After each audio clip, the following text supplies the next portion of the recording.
Welcome, everyone. This is another issue of the speaker series of the Classical Forum for Contemporary Issues. And I'm stepping in today for our leader, Gabriel Danzig, who is professor of classics and philosophy at Bar-Ilan University. And with me today is my colleague, Sophia Stone, professor of philosophy at Lynn University in Florida. And my name is Altai Joshkun. I'm professor of classical studies at the University of Waterloo.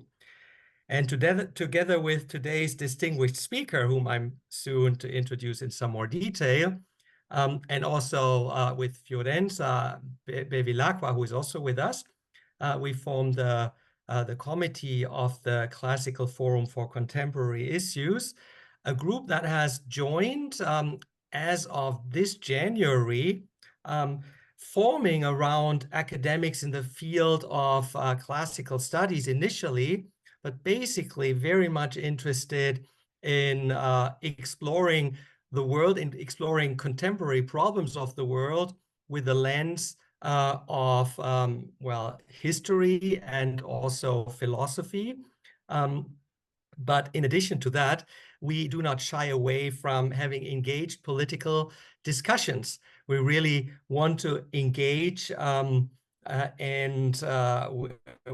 passion and with respect and help each other understand the world better and perhaps also see opportunities to make this world a better place.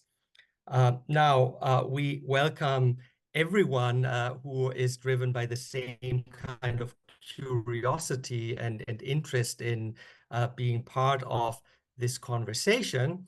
And today our conversation will be facilitated by our speaker, Dr. Alexander Rosenthal-Púbal, who gained his PhD at Princeton University in 1994, to be followed by his PhD at the Katholische Universität Leuven in 2005. I hope my Dutch was good enough to pronounce that correctly. And he has taught at very distinguished American universities, the Loyola College, the Catholic University of America, and the Johns Hopkins University, with which he remains affiliated, although he is now residing in Spain. I think his main dedication now is to the Petrarca Institute, of which he is a co-founder and the director. So far, I think it has largely only a virtual reality, virtual existence, both in the UK and in the United States, but it has an ever-growing offer of educational programs. And I just give you the first sentence of the mission statement. We hope to become a kind of Noah's Ark for classical humanities. Oh no, I misread that. For classical humanism. So this is actually a very good starting point. You will find a lot of inspiration on the website there, and please check it out. One of Alexander's most important publications is the book Crown Under Law, which is on the intellectual origins of modern constitutionalism. So unsurprisingly, this kind of subject takes him to the Middle Ages and the Renaissance, and some websites also give these as his fields of expertise. But having had many conversations with him, I can assure you that his field of expertise is not limited to that. It also fully includes the ancient world, especially when it comes to political theory, and also contemporary history. So he's always a source of knowledge and inspiration to our group. Now, the present talk is about Alexander's most recent masterpiece, which he co-authored with Graham McAleer, and the title is the same as our lecture title today, The Wisdom of Our Ancestors, Conservative Humanism and the Western Tradition. This book has already, very soon after its publication, received raving reviews, and one of them calls it or celebrated as a triumph of political theory. I will not endeavor summarizing this book, because that is what Alexander is doing for us. So we have the privilege that he is giving us the main ideas of his book in about 40 to 45 minutes, and this thus lays the foundation for us for what will probably be a stunning discussion today. So thank you very much, everyone, for joining, and you in particular, Alexander, for preparing this talk for us. The floor is yours. Well, first of all, thank you very much, Alte, for that very effusive introduction. And it's an honor once again to be speaking to the Classical Forum for Contemporary Issues, once again, actually. It's a very great joy. Just a couple of small things I should just say. My doctorate was not at Princeton, that was my bachelor's. And also I'm not presently affiliated with Johns Hopkins, but I taught there for 16 years or so. So just to make that clear. Okay, so what I will do is share the screen. I have a PowerPoint. I will share the screen. Can everybody see? Yes, we can see. Do we have visual? Yes, it's good. Excellent, thank you. Conservative humanism and the fate of the West. There's an image by Panini of the Roman Pantheon, which I thought. So what I will basically do in terms of content is I've divided the presentation into 4 parts. The first part is to situate the contemporary conservative identity crisis within our time, which I describe as the crisis of liberalism, which I think is something that many people have felt, the crisis of the liberal world order, both within the West and in a global sense. And I'm trying to situate the question of what is conservatism within our contemporary context. And the big idea of the book is conservative humanism. So I thought it would be, in a short introduction, it would be best to have one section on what is conservatism as we understand it, and the second, what is humanism and why do we describe humanism as the master idea of the West? Because of course the humanist idea, like the conservative idea, can be contended categories of thought. So how do we understand humanism and why do we understand it as the master idea of the West? And then moving in our sweep toward the contemporary world, we describe how we have moved from the core foundational idea of the West, which we understand as a kind of humanism, to post-humanism, which relates to our contemporary situation. So that's how I'm going to organize the talk, basically. Okay, so often I like to begin with some sort of quote. There's a very famous one from Cicero. And of course, one of the great themes of conservatism is the theme of memory and historical memory and the need for cultures to conserve their memory. So in that sense, Cicero is an ally by telling us that to be ignorant of what occurred before one was born is to remain forever a child. Okay, a time of transition, conservative identity and the crisis of liberalism. So we began to conceive the book in light of the death of one of the most famous and influential traditionalist conservative thinkers, Sir Roger Scruton, who in 1980 acquired international renown with his work, The Meaning of Conservatism, where he was thinking about the meaning of, what is conservatism? How does it relate to other political philosophies like liberalism and so forth? And in the wake of his death, the world has changed quite a bit in the last 40 years. So in the wake of his death, we wanted to kind of give a sort of homage to Scruton by discussing what would be the meaning of conservatism for our own historical situation, right? So we live in a time of transition in which one world order is breaking down and another, not as yet known, is emerging. And with that has come a fracturing of conservative identity, and it raises for us again the question of what conservatism means. So in the time that Scruton was writing, probably the most influential iteration of the conservative idea would be Cold War era fusionism, right? Which started to come together in the 1950s you have figures like many important conservative intellectuals, right? Russell Kirk, among others. But Frank Meyer, who you see on the left, had this idea of how to bring together the liberal, classically liberal ideas of limited government, free market capitalism, individual freedom, into alliance with the religious and social traditionalists. And we have to say, one of the powerful glues was the metus hostilis of having a communist enemy, uniting the partisans of capitalism and the partisans of religion and Christianity and so forth.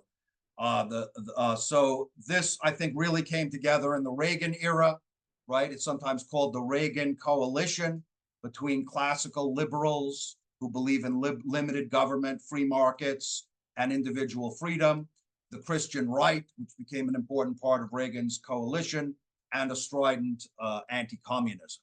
And this we can call the victory moment for this form of conservatism. Okay, now famously in 1989, Francis Fukuyama wrote an article, The End of History, in which he understood the looming demise of communism, which really fell apart very, very shortly after he wrote his article at the National Interest, arguing that we had moved to an era of, we had emerged from an era of ideological conflict, right? The 20th century is an age of ideological conflict with fascists and communists and liberals fighting among themselves to define the project of modern politics. That era of ideological conflict was over, and now we had arrived at what he calls the end point of mankind's ideological evolution and the universalization of Western liberal democracy as the final form of human government, right? So this is the idea of liberalism as the fulfillment of world history. And actually, this idea is programmed into the liberal concept since its emergence in the Enlightenment. So if you look, for example, at Immanuel Kant, he argues already in his idea for a universal history and a cosmopolitan plan that history is moving potentially towards a kind of Pacific world federation based on commerce and the spread of liberal values, and religious and ethnic distinctions among human beings would weaken in favor of the idea of a universal humanity, which would be peaceful, right? He also wrote Perpetual Peace.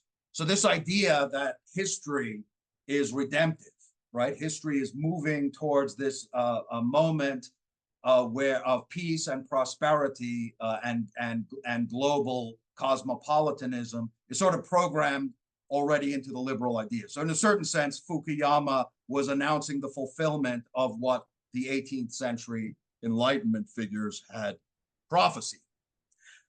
And what were the pillars of the liberal world order? So I would say there were essentially three. American unipolarity, the premise that the United States was the sole remaining superpower. Second, economic globalization. So you had the emergence of institutions, the Maastricht Treaty in the EU, the emergence of the World Trade Organization, and this idea of economic liberalism as the free movement of capital, goods, and persons across more porous national borders, and the idea that we just discussed of liberal ideological hegemony, right? That there was one ideological system left standing based on individual rights, electoral democracy, and free markets. Now, what's happening now in our historical moment is the emergence of challengers to the liberal world order. So we'll start with the external challenges, and then we'll get to the internal ones, right? Which I consider in certain ways more formidable. So one is the economic and military rise of China, which is in part a result of globalization. China became very wealthy during the period of the post-Cold War era as a result of extensive trade, movement of capital, and so forth. The Russian resurgence, right? So under Putin, Russia has become, we could say, more aggressive and assertive, and is not unlike the Yeltsin era. Russia seems determined to be a force of opposition to a liberal world order led by the United States. And of course, there's also the question of political Islam and the failure of the United States to successfully export liberalism to the Middle East. Okay, now I want to look at the internal malaises besetting the West. So one concept in Scruton's ideas is this idea of a culture of repudiation, right? As the Judeo-Christian value system of the West has tended to break down, we have the rise of a culture of repudiation, a culture that, while being birthed in the West, educated in the West, and so forth, you have many people in that category who nonetheless view the West as, in some sense, the source of all the world's evils, right?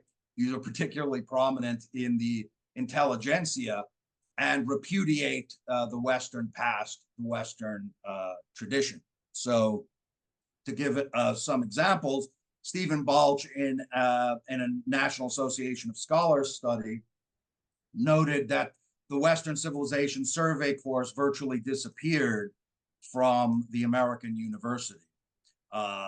And at one debate, just in one, and so you have growing attacks on the Western legacy in the name of contemporary intellectual movements like post-colonialism, critical race studies, and gender theory, right, which see the West as fundamentally an oppressive force.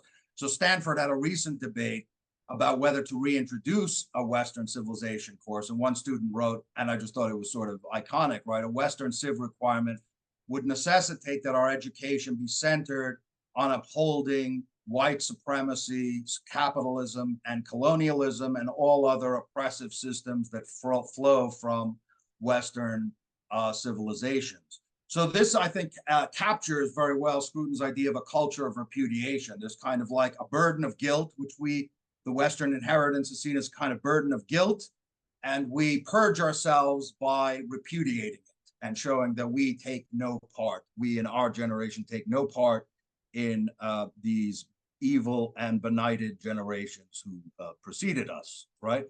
Another manifestation of this was the iconic plastic fury, I should have said, of 2020, right? So as race riots swept the US, in the United States and in other places, traditional heroes of Western civilization like Columbus, St. Juniper Serra, George Washington, Thomas Jefferson, Ulysses Grant, Sir Winston Churchill were attacked.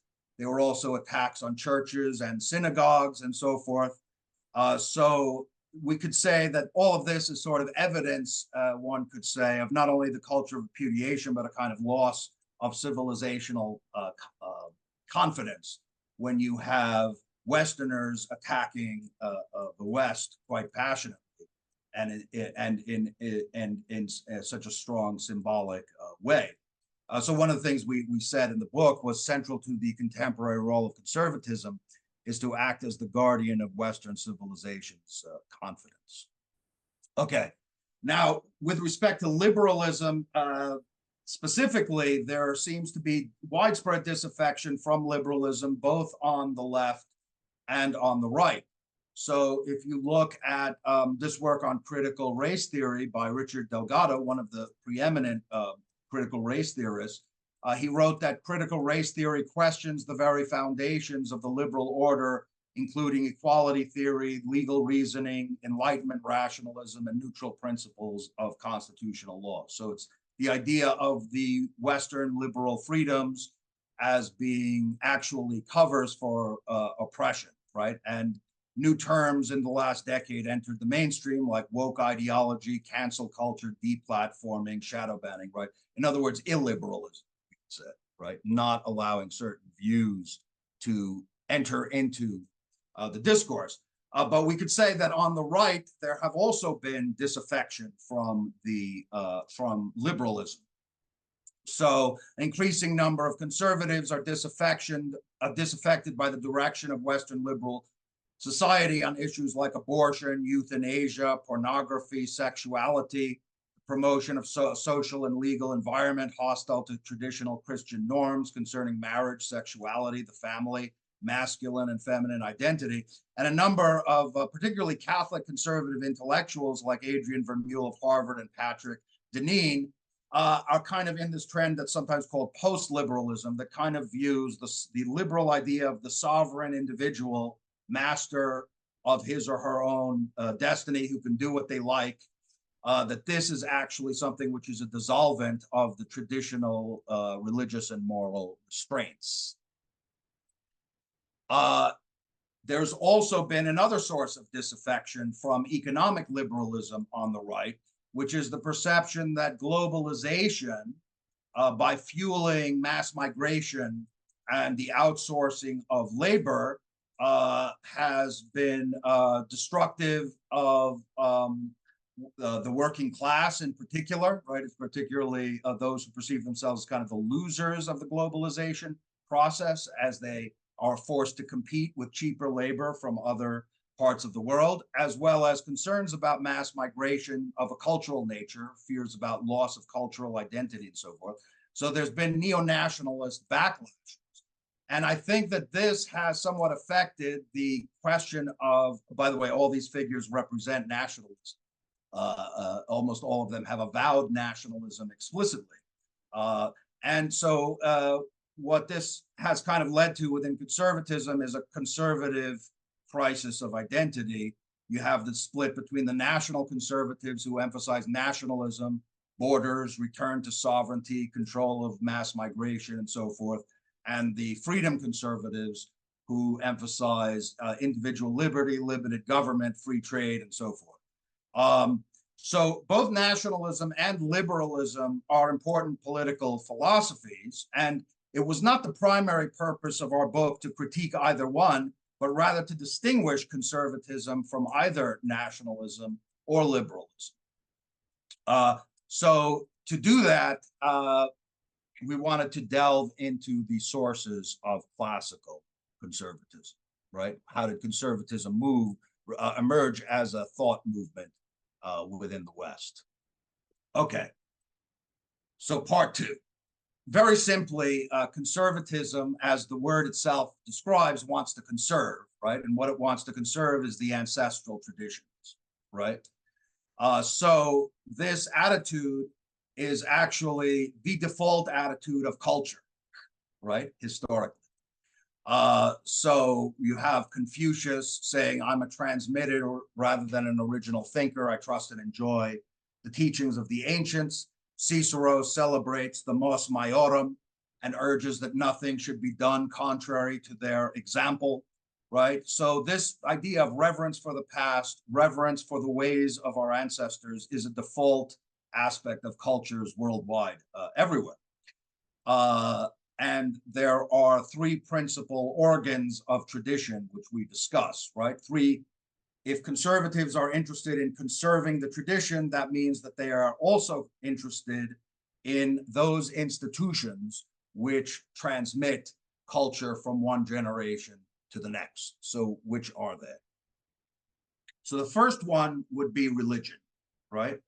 As Christopher Dawson wrote, the religions have been the keystones of the world culture, so that when they are removed, the arch falls and the building is destroyed, right?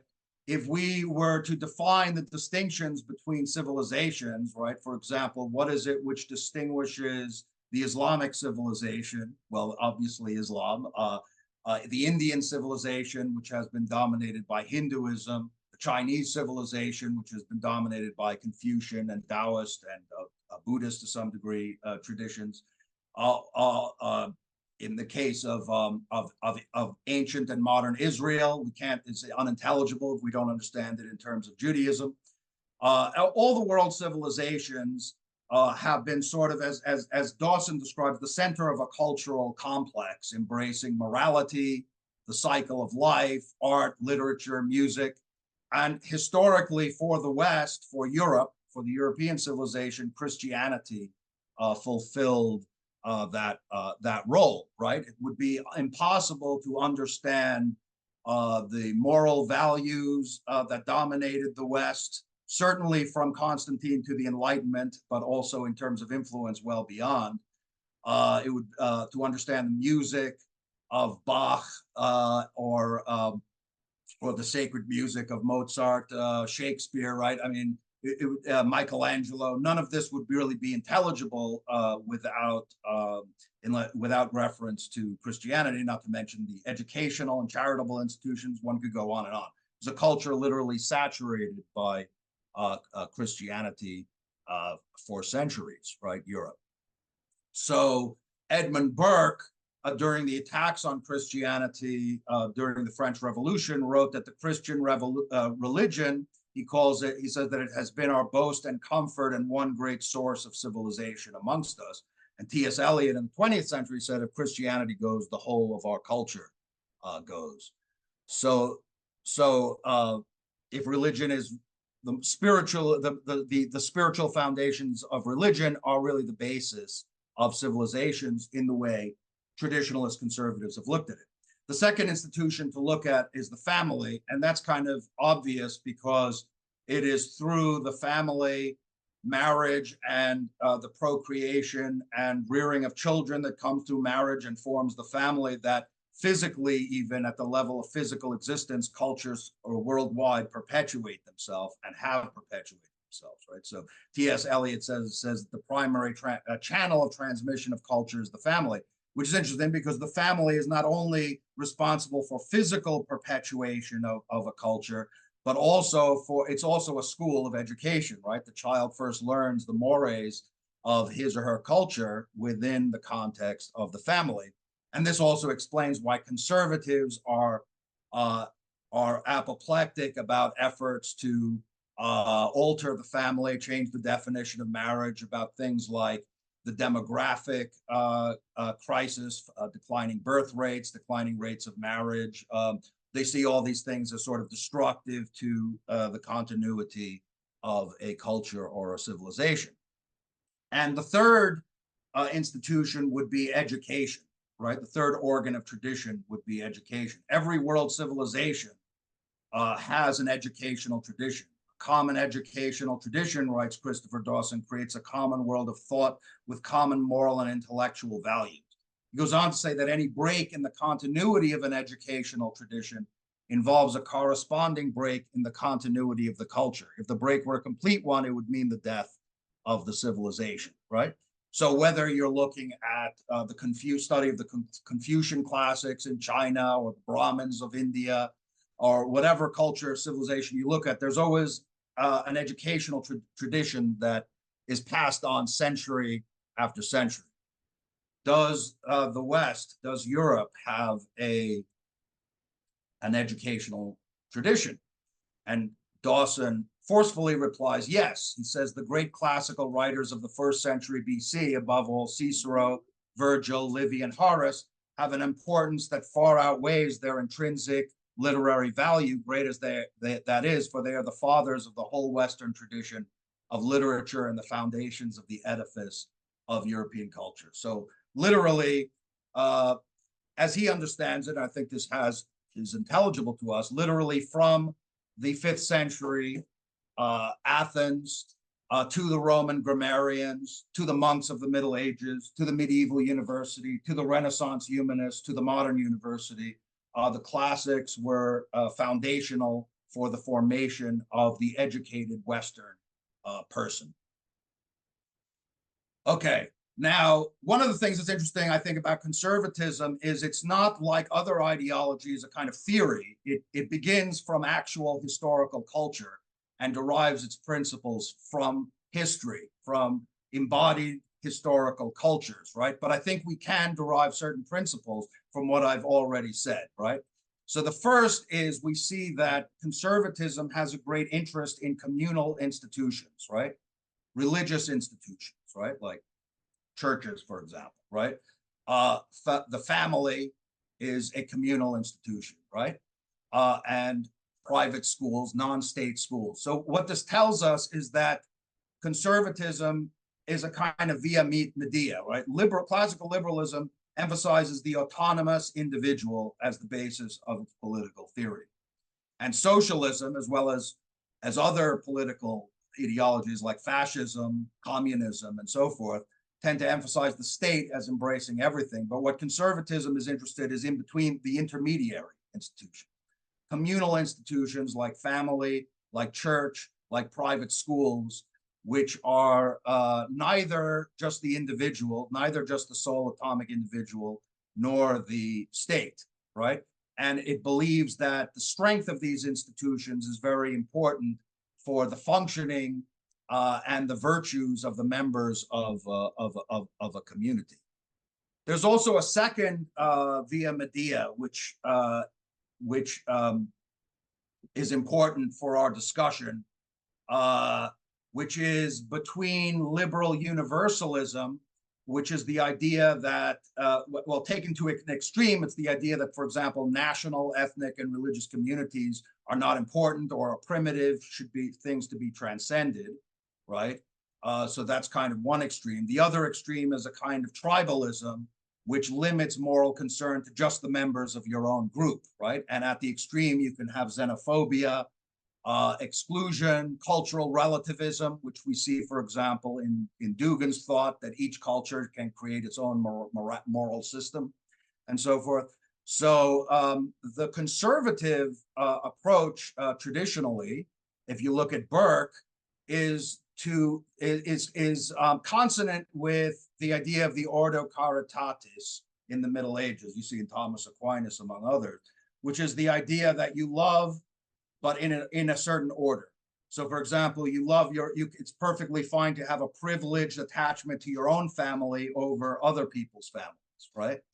To be attached to your own community over other communities, to be attached to your own nation over other nations. However, there should be concentric circles so that we end with the love of all mankind, not excluding anyone, right, from charity, from moral concern, which is, I think, the guard against the xenophobic possibilities that extreme forms of nationalism can have.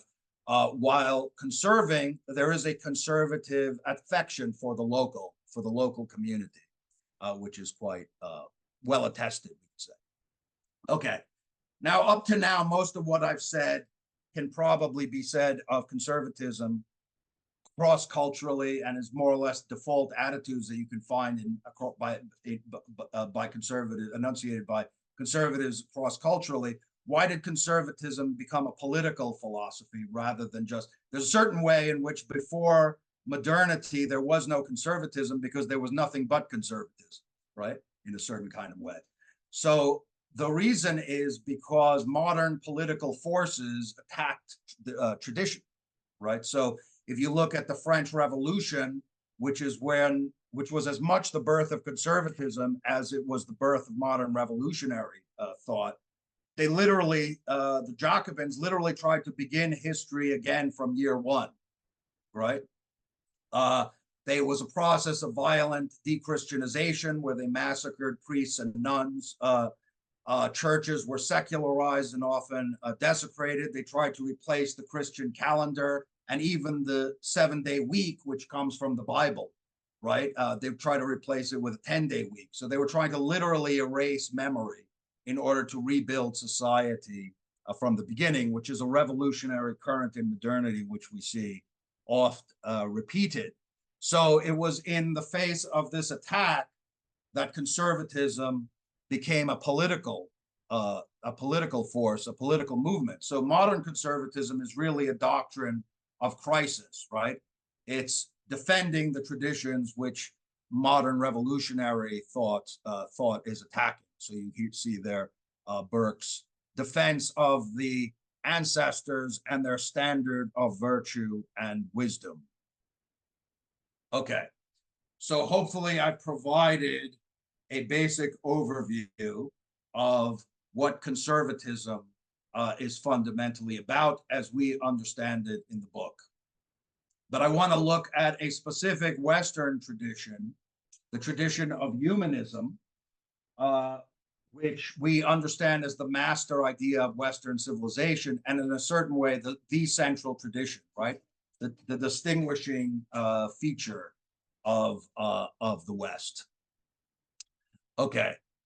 Well, for our purposes, just as an aside, right? For our purposes, I'm referring to the West as Europe on the one hand, and all those parts of the world which are based on European civilization through settlement, right? So the United States, Canada, Australia, and so forth would also fall into the category of the West.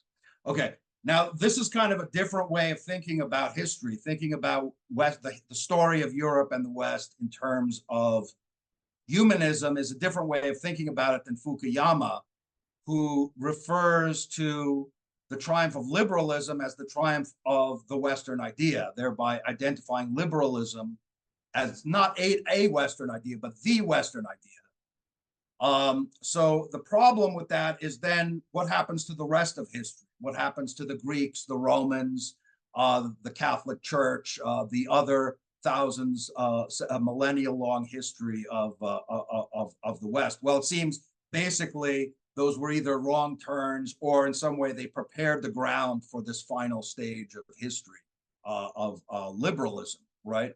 And the problem with that is that you inherently derogate from the historical past, right? You inherently judge everything in terms of a notion of progress, which is, of course, the way the Enlightenment and liberalism tend to view history as moving along a path of progress. So an advantage of thinking about it in terms of humanism, if you start to think about it, is each epoch has its own form of humanism. And we can acknowledge the contributions of each epoch in the story of the West and compare and relate them to each other as a kind of accumulated body of wisdom, which also helps to explain and understand our own time. So as Christeller, among others, points out, right, the idea of humanism comes from the Roman concept of humanitas, right? And Aulus Gellius in the 2nd century is at pains to say that humanitas does not mean the Greek philanthropia, right? It doesn't mean, well, being compassionate, although it's certainly not incompatible with that, but rather the Greek idea of paideia, right? Education and training in the liberal arts, right? Because these are the arts, and we're thinking of things like philosophy, poetry, rhetoric, history, right? These are the arts which perfect what is particular to man, particular to the human being, the intellectual, moral, and aesthetic attributes, right? And you saw that he refers to paideia. Of course, Werner Jaeger, the great German classicist, talked about defined paideia as the process of educating man to his true form, the real and genuine human nature. So it's this idea that we find in the Greeks and the Romans of bringing out the excellence and perfection of human faculties across the whole range of human possibilities, right? Intellectual, moral, aesthetic, even physical, if you think about Greek gymnastics and so forth. So it's sort of actualizing the full potential of what it is to be human, right? And this was sharply distinguished, for example, by Plato from education as merely what it's all too often understood as now, which is simply learning the skills that you need to make a living, right? Which is certainly necessary, but true paideia, according to Plato, is focused on moral and intellectual development, developing the man rather than developing the man for something else, for something beyond human beings, for something other than human beings, namely fitting them for work and labor, right? Plato says, let no one dishonor paideia, which is the first and most noble of things, to the best of men. Now, Seneca famously spoke about the liberal arts, right? So these arts are called seem to be called liberal because they are worthy of the free man, right? And by the free man, he was thinking of the man, largely of the man who was free from the necessity of manual labor. So the freeborn gentleman could focus on things which have their own proper excellence, right? Again, things like philosophy and poetry and so forth, right? Things that are not done for the sake of something else. And things like rhetoric, which might be important for the active citizen role that the free gentleman would be expected to play. So an aspect of Greco-Roman humanism would be its basically aristocratic character, right? Since not everyone is going to have the leisure to develop themselves liberally, as it were. So that's one aspect. Now, classical humanism has a long history in the West. So you see Dawson writes that the humanists learned from Xenophon and Plato and Isocrates that education is an art which should aim at the harmonious development of every side of human nature, right? So Renaissance humanism was in large degree the full revival of a classical sense. But we should also look at the Christian contribution to the humanist idea of the West. So if we look, for example, at Pope Benedict in his Regensburg address, everyone focused on what he had to say about Islam, which some people thought was not flattering, but a fundamental aspect of that talk had nothing to do with that. He talked about Europe as being the place of encounter between biblical faith and Greco-Roman culture through Christianity, right? And he says the inner rapprochement between biblical faith and Greek philosophical inquiry was an event of decisive importance, right? This convergence between Christianity and Greco-Roman culture is what created what we call Europe, right? So we should think also about, well, what is the Christian anthropology? So part of it, of course, Christianity emerged from Israel, right? So we should, the first foundation of it would be the Hebrew Bible, right? And we see right at the beginning of it, God says, let us make man, God created man in his own image, right? And also discusses the distinction of the sexes. So what we see as different about this biblical contribution, we could say, to a kind of humanism, is that every human being has a kind of intrinsic dignity which they receive from God, right? So it's not a matter of something that you have to attain, right, through intellectual cultivation, for example, but it's something that every human being has intrinsically. In terms of the specifically Christian contribution to the humanist idea in the West, well, first of all, it's important to know Christianity is probably the most anthropological of all the world religions, with its idea of the humanity of God, right? The idea of God becoming man. And as the Vatican document Gaudium et Spes said, that he said, it's the document said Christ fully reveals man to man himself. What does that mean? I don't know exactly what they was aiming at, but there are two ideas that come to mind that are certainly well grounded in the Christian tradition. So there's one idea, which is the idea of the cross as a kind of mirror that reveals to man his spiritual condition, right, of cruelty and sin and evil, right? But on the other hand, it reveals man as being of infinite worth, right? Since every human being in the Christian understanding was worth the blood of the eternal Son of God, right? So in that sense, every human being has an infinite worth or dignity, right? What does man mean to God, right? Infinitely much. That's what one could derive from the Christian story. So if you look, for example, St. Gregory of Nyssa, he writes, "O man, scorn not what is admirable in you. Consider your royal dignity. The heavens have not been made in God's image as you have, nor the moon, nor the sun, nor anything in creation. Of all that exists, there is nothing that can contain your greatness." Right? He's talking about the greatness and dignity of the human person. And Pico della Mirandola in the Middle Ages spoke of how human beings have the freedom to fashion themselves, right? They can ascend up or draw themselves down, whereas everything else in God's creation has a fixed place.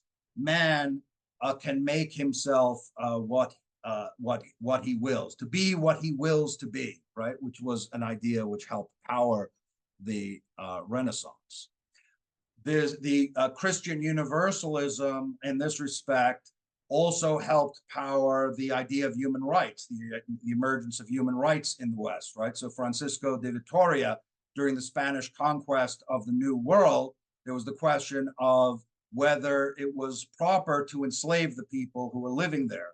And what he wrote in his De Indus Recentur Inventus was that since dominium, the power that humans have over their own persons and possessions, is founded on the image of God, it cannot be taken away by mortal sin. Because the prevalent argument was because of practices like human sacrifice and cannibalism, they lost their power to govern themselves and so forth, and therefore they could be kind of enslaved.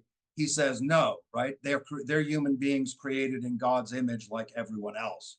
So while European imperialism, like all imperialisms in history, it was not a European invention, right? I mean, you could find empires going back to Sargon of Akkad and the Assyrians and Persians and so forth, involved violent episodes of subjugation, exploitation. It also had idealistic aspects, spreading Christianity and the abolition of practices like slavery, human sacrifice, and widow burning around the world. Now, the specifically modern form of humanism.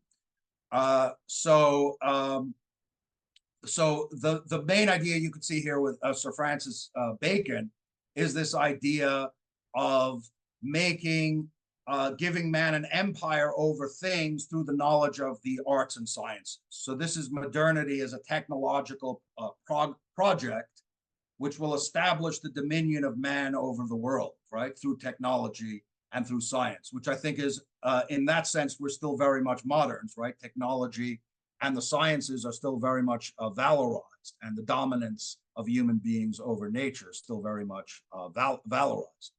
The modern episode of humanism also saw the rise of liberalism, right? We could say with Locke in the 17th century, the idea of the rights and freedoms of the individual, which was an inheritance from earlier thinkers. We mentioned Vittoria, among others. Free market economics develops with Adam Smith, attacks on censoriousness, efforts to limit government, the American founding. And a very important and revolutionary idea was the idea of progress, right? Which replaced the default idea I discussed of looking to the past, looking to tradition for wisdom, in favor of the idea that history would redeem us, because history is moving towards a better and better condition morally and materially. And that idea, which still has many adherents, was very much rocked in the 20th century with 2 world wars, the Holocaust, the communist gulags, and so forth. But nonetheless, seems to be an extraordinarily resilient aspect of modernity's thinking about history. So the last thing that I want to look at is the transition from modern humanism to post-humanism, which we could see emerging from the radical wing of the Enlightenment. So de Lubac, that de Lubac was talking about atheistic. De Holbach spoke about the idea that man has been a slave in the hands of tyrants and priests, right? This is the prevalent idea of religion as a repressive force, and confused by theological opinions, he ceased to know his own powers, mistrusted experience, feared truth, and disdained reason, right? So to liberate human powers, we need to more or less displace the ideas of God and religion. So d'Holbach was one of the first very avowed atheists in the Western intellectual history, right? And we've already gone over the French Revolution.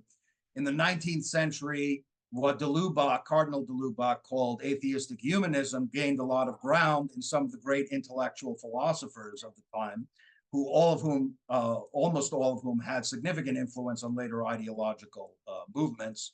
Ludwig Feuerbach, Auguste Comte, Karl Marx, of course, and Friedrich Nietzsche, whom Leo Strauss called an inspiration for an atheism of the right that glorified strength and vitality, and critiqued Judaism and Christianity as slave morality, right?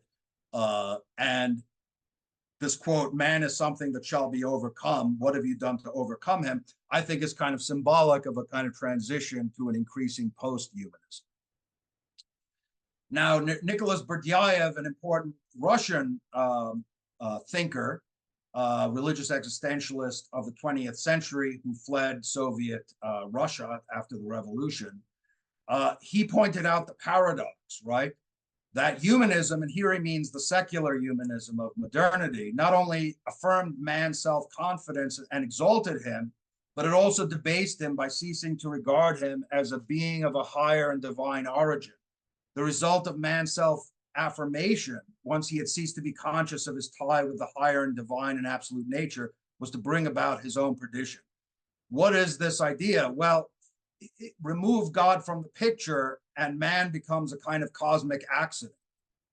The atoms or the cells don't exist for any particular reason. They have no particular significance. There's nothing spiritual or transcendent, right? Human beings are just one more animal or one more configuration of matter in a universe which is fundamentally godless and soulless. And actually, well, the first thing to say is that ideas have consequences, right? As the maxim goes. The 20th century saw the rise of ideologies which exalted material forces, right? Replacing, as religion declined precipitously in the 20th century as a force, you had ideologies like Nazism, which exalted race and blood, and ideologies like communism that exalted economics and class. And obviously, we don't need to say that these ideologies were immensely destructive and nearly brought the West to its ruin in the first half of the 20th century. But you don't need conservatives to talk about the consequences of a thoroughly materialist view because it's acknowledged by the most honest of materialists. So Yuval Harari has a very scientific worldview that whatever science can't discover does not exist. So he talks about how there's no gods, right? No nations, no money, right? He says that there's no soul because scientists have never found a soul in the human beings, right? He says that the liberal belief in the free and sacred nature of each individual is a direct legacy of the traditional Christian belief in free and eternal individual souls. But he says, unfortunately, that's just a fiction, right? As a result, he says human rights are fictions, right? Human rights are just something humans made up, right? Which is kind of a logical, why would this being, this particular configuration of atoms and quarks have rights as opposed to any other in a completely materialistic universe? The idea that humans are equal, right? That humans have equal dignity, he says, is also another fiction, right? He says it's an imagined order. It serves a pragmatic function, he thinks, and he likes it personally, but it's not based on any fundamental truth. Moreover, freedom is a fiction, right? And so one of the things he kind of seems to worry about, right, is the idea when people will discover that there is no such thing as human freedom, there is no free will, that they will tap into human biology, human neurology, to basically hack humans is the way he puts it, right? So this is very much a post-human theme, right? Will humans be replaced by technology? We think about genetic engineering and the possibility of reconfiguring the human genome and all these kinds of things. So basically, I'd say the West is kind of at a crossroads. I don't think that on the basis of scientism, and I don't mean science, right? Science is a great thing, but I mean scientism, the idea that whatever can't be discovered by science simply doesn't exist. Science is the only path to truth.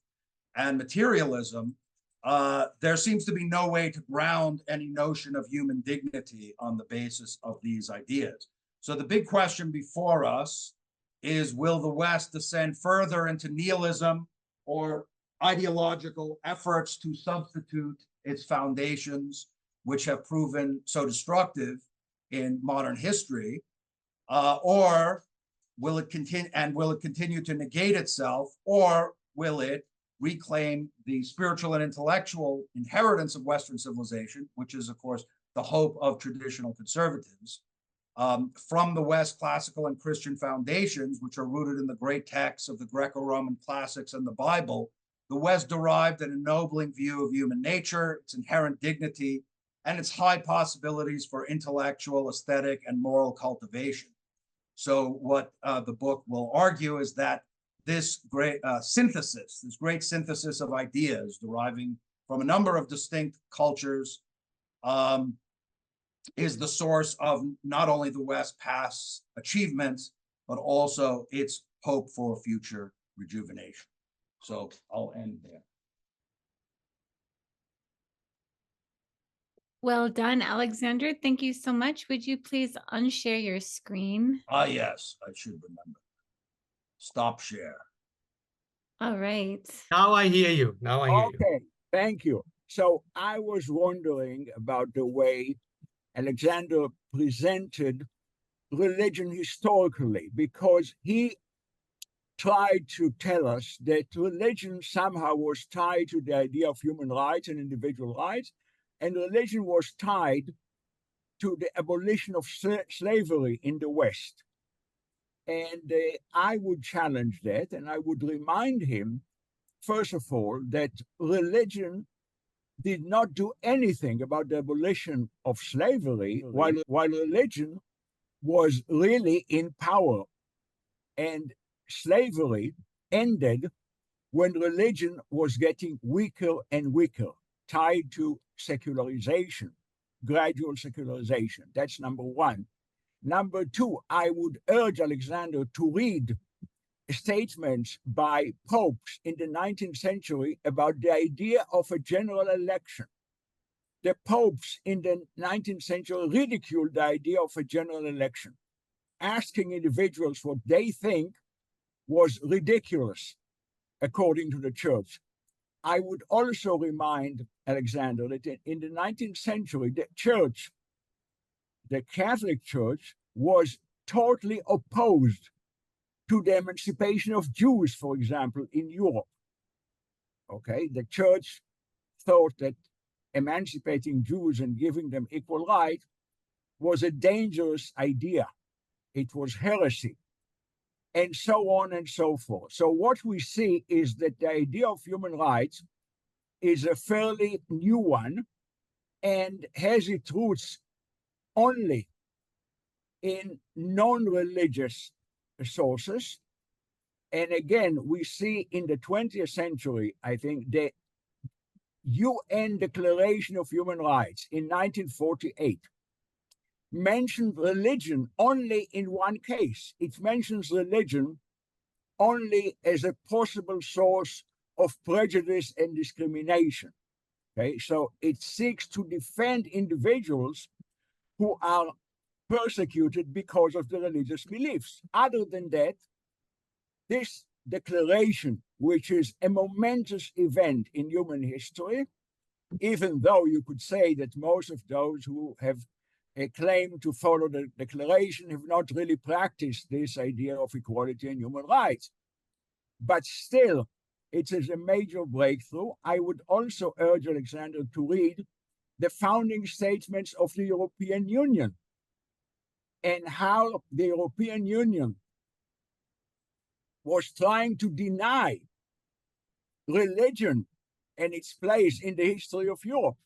And here I would agree with Alexander that religion, of course, is a major part in the history of Europe, but it contributed more than other forces to wars, to tragedies, to exterminations. Before the Holocaust, we had plenty of mass exterminations when the church was in power.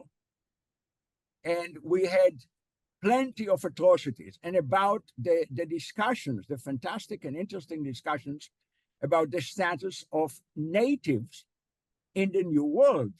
Okay, we have really incredible statements that are striking in their humanism and the idea of human equality. But in practice, all these scholarly statements did not translate into policy. In other words, the conquistadors didn't follow the idea of human equality, of course, and they committed atrocities, right and left.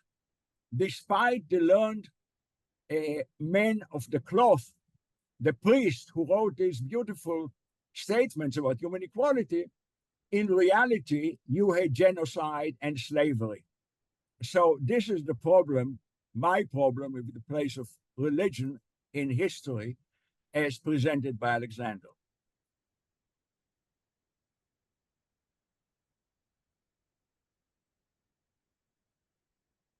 Oh, should I just step in, Yes, or? yes, please. Okay. Okay. So I mean, there was a lot said there. First of all, thank you for the challenge, which I appreciate. Let me try. There was a lot in what you said, so I'll try to take things step at a time. First, on the question of the origin of rights, I would argue that this has been well established by scholars. You could open up Vittoria's work on the Indians, and he talks about rights and the rights of each person to their own person and possessions and so forth. So there was, if you could take a look, for example, at Annabelle Brett's work, scholarship. She's a Cambridge educated scholar.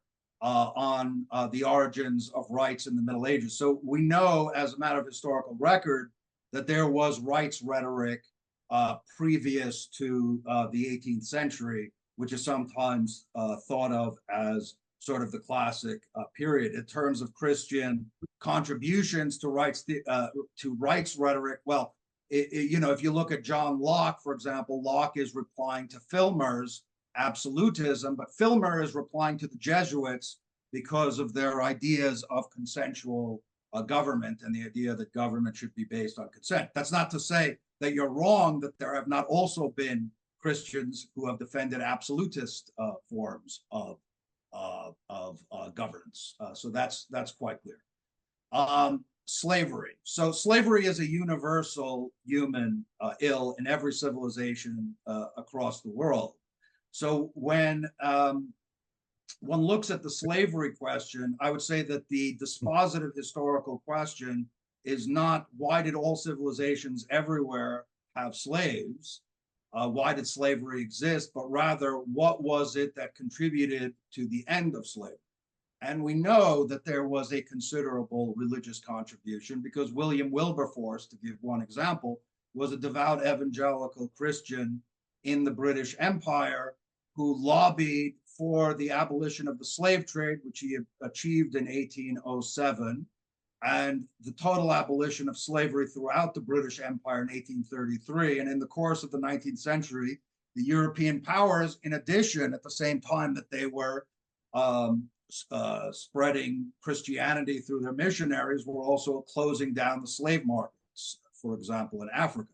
So that's not to say that there have not been Christian slave owners and Christian defenders of slavery, but the question would be, what was it about this civilization uniquely which developed an abolitionist approach to slavery? Now, of course, the other thing you said, of course it is true that there have been wars, atrocities, persecutions in every age of history, in every time, which is precisely what a Christian anthropology, which presumes a sinful, fallen human race would expect, right? Not that people would actually always follow the precepts of the Sermon on the Mount about loving every human being and loving your enemy and so forth. But that very often human beings would sin against the very principles of Christianity and the Bible. Now, the question is, did getting rid of religion do anything to, or weakening religion do anything to make human beings kinder and gentler? I would say that the 20th century, with communism, an explicitly atheistic movement, being the most bloody, probably ideology in all of history. I mean, to give you one example, the estimates of the deaths from the Spanish Inquisition are estimated in the thousands. The communist deaths, the lowest estimates I've read under Stalin are about 9 million, right? The Nazi movement with its Holocaust, which was based upon a racial theory of and so forth, right? So obviously there have been religious persecutions and religious xenophobia and these sorts of things. That can, there's no debating that as a matter of historical record. But the question is whether we can articulate a theory of a transcendent human dignity, that there's something special about the human being which makes the human being a center of special dignity, rights, freedoms, whether we can articulate that on the basis of a purely materialistic worldview. And I'm arguing that no, we can't, because it doesn't make sense. It's not coherent to say humans are just the product of blind forces of nature, and yet they have a special transcendent dignity distinct from any other entity in a soulless, aimless cosmos. That's my reply. Okay. Can I just add one footnote? Given your assumptions, you might assume that prisons today, everywhere, will be populated by many, many millions of humanists, because there are humanists and atheists. In other words, what I'm saying is, if we look at empirical reality today in the 21st century, where there are real atheists around, according to your ideas, we should expect these people to be essentially amoral or immoral, or whatever you want to call it, lacking in the idea of transcendent human dignity. But I would challenge you to go to the nearest, the prison nearest to you and count the atheists. Okay, this has been going on for 100 years, and for 100 years, criminologists have found that atheists are extremely well-behaved people and conform to the ideas of human dignity and fairness and love thy neighbor a lot more than most criminals. Because if you go, I would challenge you to go to the nearest prison and survey the religious beliefs of the inmates. And in the United States, of course, we know that the prison population is highly religious. For the one simple reason is that there is an overrepresentation of African Americans. But even in Europe, let's go to atheistic France or atheistic Britain. Even there, atheists do not count among those who in practice, in everyday practice, commit sins. And I would use the religious term sin, I don't mind, or crimes, or whatever you want to call it. We see that without transcendent beliefs about transcendence, people can be well behaved. Now, another footnote that I would just bring up is that if we look today in the 21st century, during an election campaign in the United States, okay, if we listen to conservatives, people who call themselves conservatives in the political field in the United States, there is one thing they all talk about and they all demand, and this is lowering the taxes. This is the essence of United States conservatism. No taxes lowered. And we have one candidate running for president in the United States who claims to represent conservative ideas. And his version of conservatism is lowering taxes, of course, on those who can pay. And we know what that means. Thank you. So Alexander, do you want to respond quickly, and then Graham Shipley? Okay, well, I guess just very quickly. First of all, I would certainly not make the argument that atheists can't be kind, compassionate people as individuals. I'm more talking about the philosophical coherence of affirming that humans have a special, unique, exceptional dignity and have rights and have freedom from the ordinary causality of normal physical reality on the basis of a materialist worldview. I would further argue that although you can have atheistic individuals, right, who for various reasons are deeply compassionate, virtuous people, the evidence of non-religion on the mass scale, I would just refer you to North Korea if you want to look at one contemporary example, is not auspicious. You know, the evidence of modern totalitarianism, which emerged I would refer you to after Saudi the decline Arabia. of religion. So we can use like examples of bad secular people, bad religious people to make our case. But I think the more interesting issue is how does one go about defending rights, the special dignity of the human person on the basis of a purely materialistic worldview? And Harari, who is himself an atheist and I presume a kind person, is explicit. You can't. There is no way to defend rights or human dignity on the basis of materialism. There's no human soul. There's nothing. So I don't want to put my trust in the idea that people will forever bracket the conclusion to which their inevitable logic leads. How's that? Thank you. Graham? Thank you. I'd like to thank Alexander for a most impressive and articulate exposition of the ideas of the book. And as someone who's read quite a lot of Scruton, I found it very much in tune with his ideas.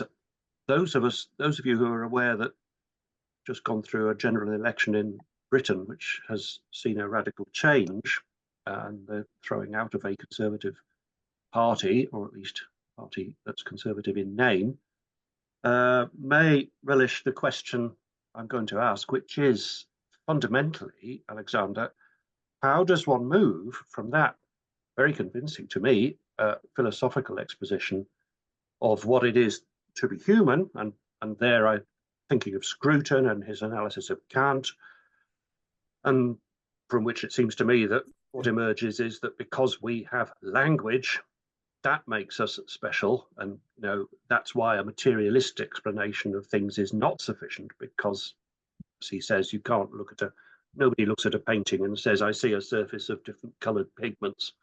They look at a painting and say, I see a person. It's a portrait, right? That kind of idea, because we've got language, we're beyond the material, in a sense, Yes. whether or not one believes in anything supernatural. So from that, how do you get to political policy?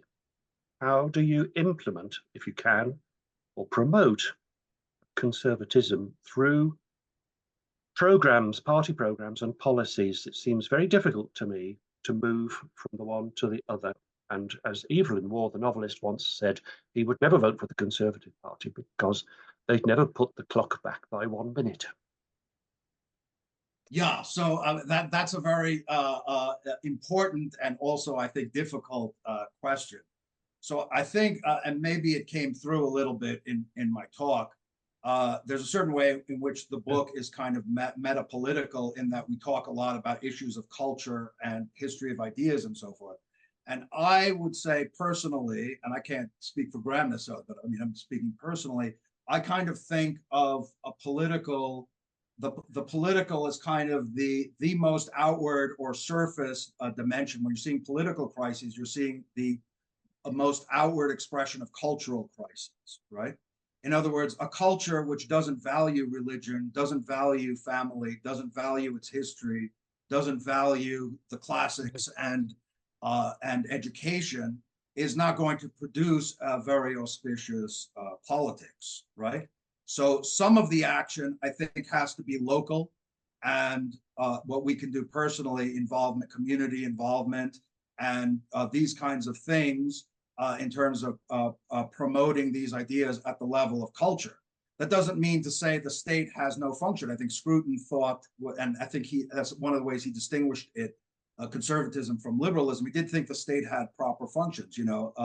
We could think about whether the state policies can do things to, for example, protect life, right? I mean, these are culture war issues, euthanasia. You're not having perfectly healthy people being allowed to kill themselves in places like Belgium, which is an affront to the traditional Christian idea of the sanctity, Judeo-Christian idea of the sanctity of human life. What can be done to protect marriage? Are there things that can be done to promote financially and otherwise? And there are a number of European countries that have taken steps in this direction to promote natality, for example, to make marriage easier for people financially, to make childcare easier. There's a whole bunch of policies that we should get behind, as well as vigorously opposing policies which are destructive of what remains of traditional culture. So there is a place for political action, but I believe the most important transformations have to occur at the cultural level, and the three institutions in particular that I referenced. Thank you. Thank you, Alexander. I have Alte, and then Adam will be the last person to ask a question. So I give you the floor, Alte. Yeah, thank you, Alexander, for this excellent presentation, very thought-provoking. But Benjamin, you have really posed a very serious challenge. And whenever there are discussions about religion, well, this question comes up. Has religion caused more good or more bad? And the question cannot be answered, I think, globally or generally, but every individual will have to find her or his own answer to that question. So that is, I think, like a draw between the two of you, and it's undecided. That question remains open, and it's fascinating, depressing time and again.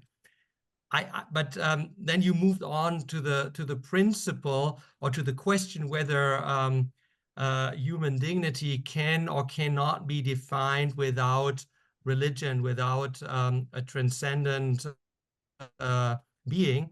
And well, Benjamin, you also started challenging this, and I would add to this challenge because, well, speaking as a secular person, as a humanist, I think every claim of human dignity based on religion is basically a claim based on a very speculative assumption that I do not share. And depending on the society that you live in, ever more people do not share. Yes, in a global perspective, there are more believers than non-believers yet, but just looking say at Germany, I think it was this year or last year that the news reported there are now officially more people not affiliated with any religious denomination, institution, and so on than believers. So that's I think that's a big challenge for you, Alexander. If you want to move forward, how would you reach these people that do not believe? And adding to that, should it not be, whether you are a believer or whether you are not a believer, should we not aim for building a consensus within a political community or a cultural society? Should we not work towards a consensus as the basis for dignity, and also then as the basis for any human rights and rights more specifically? So is that a clear clear question, or was that too diffuse? Well, I'll try, right? So I'll try. So first of all, you're citing an obvious sociological fact, which I would call the crisis that we're partially addressing. And it's not only, by the way, the decline of religion, the decline of the classics, right, would be another aspect. So we could say both foundations of Western culture have been weakened in the course of the 20th century. So I think it's no doubt true that many people don't believe there is such a thing as the soul. Now just think of that, right? Socrates said that the care of the soul is more important than the care of the body or than anything else, right? Jesus said that that nothing is it's better to suffer the loss of the whole world than to suffer the loss of your soul, right? So this thing that these both biblical and classical traditions thought of as the most important thing, that human beings are not just physical entities, but actually have spiritual faculties that transcend the purely physical, is now widely disbelieved. So my question would be, is that going to have consequences? And I would say, to repeat an incident, when a 20-something-year-old girl can say, I'm depressed, please kill me, when you see these kinds of ideas spreading, that there are consequences to the belief that human beings have nothing that transcend the physical. Now, as far as consensus, I mean, there's a question of truth. So obviously, both sides can't be correct in a veridical sense, right? Either the soul exists or the soul does not exist. But obviously, I agree that we need to live together, coexist, a variety of, I'm not in favor of some kind of coercive response to the existence of worldview. So obviously we need dialogue. That's what we're doing right now. We're dialoguing. We have secular religious people all together having these conversations. And in the spirit of Plato and Socrates, let's together search for the truth. But what I'm arguing is I don't see how one coherently defends the idea of human freedom, human rights, human dignity, if what you believe is that humans are a random configuration of atoms that just happen to come together with all these intellectual and moral faculties for some unknown aimless reason in a cosmos which is aimless and purposeless. I think that the loss of meaning, the loss of values, these things do have social consequences. So that's what I'll say in brief. Thank you, Alexander. And in the interest of time, Adam, this will be our last question, and then we will conclude our meeting. Okay, so my question kind of overlaps a little bit with Altay's question, but with recent scholarship in the field of social psychology, which has been made accessible to non-specialist audiences by scholars like Jonathan Haidt, is with it arguing kind of convincingly, I think, that religious belief is more reliant on personal disposition than on an individual, say, being convinced in an epistemological sense of the religion's claims. With conservatism, as you are defining it, having as a pillar religion, would that scholarship affect your understanding of conservatism and the future of conservatism? Namely, would conservatism then just become a matter of disposition and not something that could be that an individual could be convinced of epistemologically? Yeah, well, so that's you're raising a difficult question, because my prejudice is that humans are homo religiosus, right? That everyone has a quest for meaning in their lives, right? Now, that doesn't mean that they will necessarily become part of a formal religion like Islam, Christianity, Judaism, Buddhism, etc., right? But what do we call it when people adopt, for example, Marxism? What do we call it when people adopt environmentalism, right? What do we call it? And make that the ruling passion of their life. People search for a kind of total world, a system of meaning and a source of values, right? which are the elements that religion provides. And if you look at all human societies everywhere, I mean, virtually, you know that Homo sapiens exists when you see people burying their dead ritualistically in prehistoric times. I mean, secularism is a rare and non-existent phenomenon in the long history of humanity. It's something that emerged really in, I would say, the 18th century, as a widespread phenomenon. So I'm dubious about the notion that there are people who will not be affected by, let's say, having no system of beliefs that orients their values and their sense of their life as being meaningful. So that's how I would approach it. Now, there may be psychological reasons why one chooses one system as opposed to another, right? I mean, there might be reasons why one person becomes a kind of Sartrean existentialist in a fit of despair over the idea that there's no God, and it becomes depressed and thinks of life as meaningless. Another person becomes a utopian social activist, right? Another person just gives in to their passions. There's all kinds of ways to react to the sense of the loss of meaning and purpose and value. But I do think the quest for meaning is part of the human condition. But I'd be interested in your response to that. Do you not think that desire for meaning and values in one's life is a human universal? Or where, if you think I'm wrong, where do you think I'm? No, I mean, I think that's very fascinating. And I appreciate that you framed religion more in the terms of seeking a meaning in life. That's a bit more helpful than positing it as strictly an organized religion. But then I suppose that the question comes about of why specifically this version, Christianity, or the Western version. Western version. And obviously things are going to come back around to presuming that the Christian worldview is correct. There are certain values that we would use as assessors that we could then quantify based off of those cultural values. But yeah, why then this particular version of the pursuit of meaning? Right.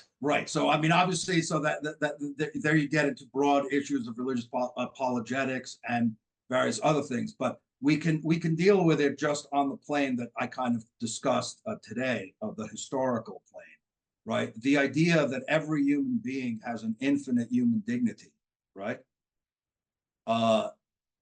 Think of Paul's declaration that there is no Jew nor Greek, there's no slave or free man, there's no male nor female, for you are all one in Christ Jesus, was Paul's statement.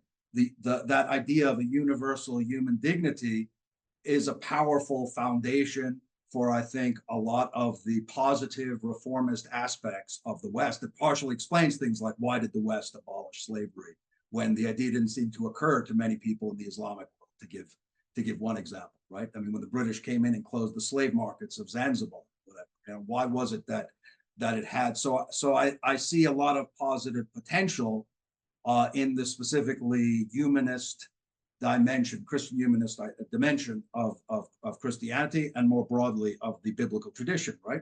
Including the Jewish tradition, this idea of every human being being created in God's image. Not all, and first of all, there are many religions that have very positive spiritual values, so I'm not derogating the others. There are some that have rather horrific values, right? I mean, there are religions that have sanctioned human sacrifice and all kinds of things like that. So, and as Benjamin noted, there have been Christians who have done terrible things, as in every other religious and non-religious human group. So another aspect, by the way, and I think Reinhold Niebuhr is especially strong on this, the idea of the fallenness of man, right? Which is the Christian understanding that we're not perfectible, right? History is not going to just create a perfect society. We need to take into account the imperfectibility of man, our tendency to be egotistical and prideful and sometimes cruel and so forth, is another aspect of the Christian worldview, that realism about human nature that I think you start to miss when you jettison. So those are a couple of things that I would, a couple of pitches I would make. Thank you so much, Alexander. And now I give it to Alte to conclude our meeting for today. Well, alas, we have reached the end of our time, and there cannot be a conclusion because the discussion has only just started, and I really hope that this discussion will be ongoing, whether it's one-on-one or in a smaller or bigger group. This has been extremely thought-provoking, Alexander. And whether one agrees with you or disagrees with you, one can always learn from you and enjoy having that conversation and take something out of that conversation to chew on into the evening over a glass of wine, which I'm going to do. But also collaboratively in this group. And I think some of the questions will reoccur in our upcoming events, which we have not yet scheduled and specified, so I cannot yet announce them. But please stay tuned for one of Gabriel's next emails, which will certainly convene us within the next month or so.